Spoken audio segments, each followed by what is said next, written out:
4 punonjës policie të kufirit në doganën e Kapshticës dhe një përgjegjes turni kanë rënë në pranga pas aksionit të mesdites së të shtunës nga Agjencia e Mbikëqyrjes Policore, ku u kapën rreth 6 kg heroin. Operacioni u zhvillua në mesditjen e së shtunës dhe është rezultati një hetimi të strukturave antikorrupsion dhe antidrog. Burime zyrtare konfirmuan se efektivet e arrestuar akuzohen për veprën penale të shpërdorimit të detyrës, pasi dyshohet se kanë lehtësuar hyrjen e lëndëve narkotike përmes pikës kufitare, duke shkelur protokollet dhe detyrimet ligjore të kontrollit doganor. Në prangat e policisë kanë rënë efektivet Franz Bylyku, Lirim Hymetlari, Ylli Dushku dhe Denjon Myteberi. Përgjegjësi i turnit i pikës kufitare Ylli Dushku, si dhe Vladimir Balliu, drejtuesi i mjetet me të cilën u gjet 6 kg heroin. Sipas burimeve, një nga të ndaluarit është drejtuesi i automjetit ku u gjet droga, i cili dyshohet se është pjesë e një rrjeti të strukturuar të trafikut të lëndëve narkotike që operonte përmes linjës së juglindjes së Shqipërisë. Droga e sekuestruar,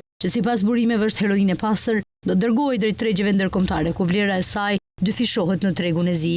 Pas arrestimeve, AMP ka nisur procedurat e pezullimit të menjëhershëm të efektive nga detyra, ndërsa Prokuria e Krimeve të Rënda në Korçë ka marrë në dorë çështjen për hetim të mëtejshëm. Autoritetet janë duke hetuar gjithashtu nëse ka zyrtar të tjerë të përfshirë dhe nëse rasti lidhet me ndonjë rrjet më të gjerë ndërkombëtar.